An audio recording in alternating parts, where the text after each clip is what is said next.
Hello, Driving Intelligence community. I got a bit of a repair project going on with my 10th Gen F-150 here.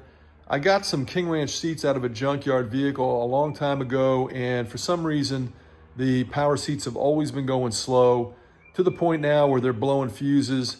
And so I want to pull the motors because I think what the problem is that that junk vehicle was so filthy. A lot of dirt got in the motors and it's gumming up the brushes and the rotor, the stator, whatever's in there. So I'm going to disassemble it and try to fix it on my bench. So that's what I want to take you through today. I've never done this before, although I have fixed other motors like a shop fan and the ballast pump for a wakeboard boat. Very simple to clean out and get them running properly again.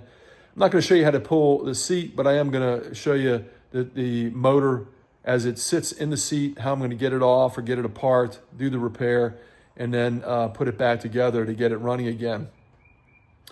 Don't forget to give me that thumbs up, share, and subscribe to my video. And also, if you feel so inclined, hit that super thanks and drop a couple bucks my way. Definitely helps my channel out. I answer about 99% of all questions or comments that get posted on my channel. So I'm really helping people out beyond just making the video. And I want to continue to do that if I can. But this would really help me out if you would do those 4 things. Now let's get into it.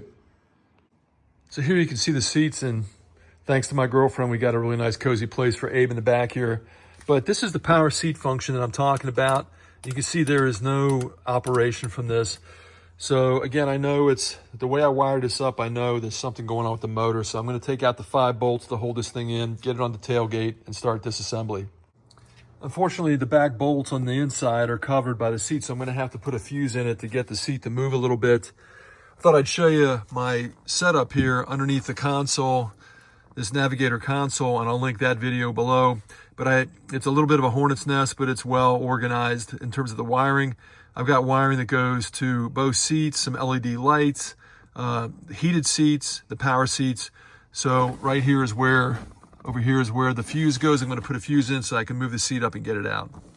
I got the fuse in, and I thought I'd show you that the seat still works, but it's slow, especially in the going forward position. When I'm sitting in it, it's creating a lot of additional load, which is blowing that fuse. I'm not that heavy, about 215 pounds, but at least now I've got the bolts exposed so I can get them out. All right, I've got the seat out, and here we can take a look at the motors. 3 motors, and they actually go to a separate wiring harness connector. So I'm looking at how all this is assembled, and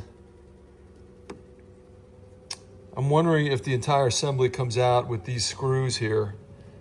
I have to say I'm a little nervous about this because the way these brushes go on, I hope that I'm not going to have to pull off this entire mechanism here in order to do what I want to do. So I guess I'm going to go ahead and pull these long screws out, and hopefully this whole assembly will come out.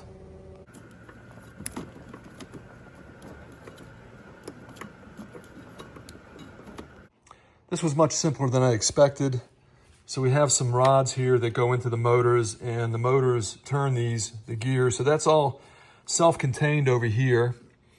It doesn't really look that dirty. There is some grease over here. I don't know where that grease came from. Maybe that was pre-factory. I don't know, to be honest with you.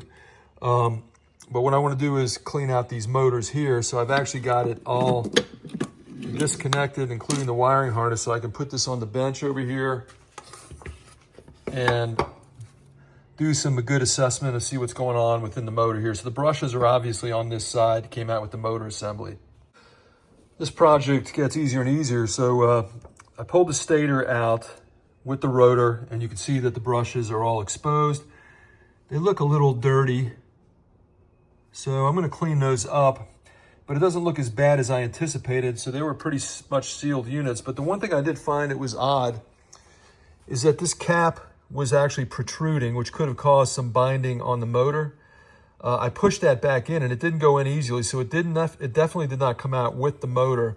So that might have been my problem. But we'll get everything cleaned up, reassembled, and see what that did for me. Here you can see the rotor, and it's kind of dirty and oily there. I'm cleaning this up pretty good. I did expect a little more corrosion, so I'm gonna clean all these up. Again, I think maybe it was just that bearing that was not in here properly. It was really restricting the movement of the motor, the rotation of the motor. But these things look like they're brand new after 20 some odd years, 23 years. To clean the rotor contacts and the brushes, I'm gonna use some brake cleaner and also some 600 grit sandpaper. I'm gonna link in the description of this video what you probably should use, which is CRC electrical contact cleaner, but this doesn't leave any residue. So I'm gonna go ahead and use this to get all that gunk off the rotor contacts. I might use some sandpaper on that, but very lightly. Don't use some heavy grit. I'm using this just to rough up the surface and make sure it's clean. And I'm also going to use the same sandpaper to lightly clean the brushes, the edge of the brushes, and just make sure all that's real nice and clean. Don't put any dielectric grease or anything else on there because it will just gum it up, attract dirt, and you'll end up with the same problem again in no time. The hardest part of reassembling a motor is getting the rotor in between the brushes. And here you can see I'm pushing it in place, but what I'm gonna do, I can't do this with one hand, but what I did with the other one is I pulled the brush aside with a small automotive hook and just worked it down. I pulled one brush to the side, tilted the rotor, pushed the other one to the side, tilted the rotor until it went in between both brushes and seated. When putting the stator back on, what you wanna do is push your thumb or something all the way through to hold this in place because the magnets in here will yank that thing back out and you'll start over trying to get that rotor back in the brushes. All right, I pushed this whole assembly back on, being careful not to let those rotors slip out.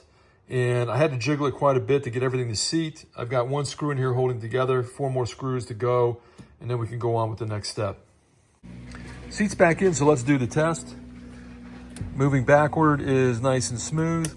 Going forward was the problem, especially when I was sitting in it, but it definitely didn't move this good before. So I'm sure that cleaning the rotor and the brushes was helpful, but also that chase that the shaft sat in, which was cockeyed, was probably causing some binding on the rotor. So all that has made it much better. And as you can see, motors are really easy to work on, especially on a 10th Gen F-150.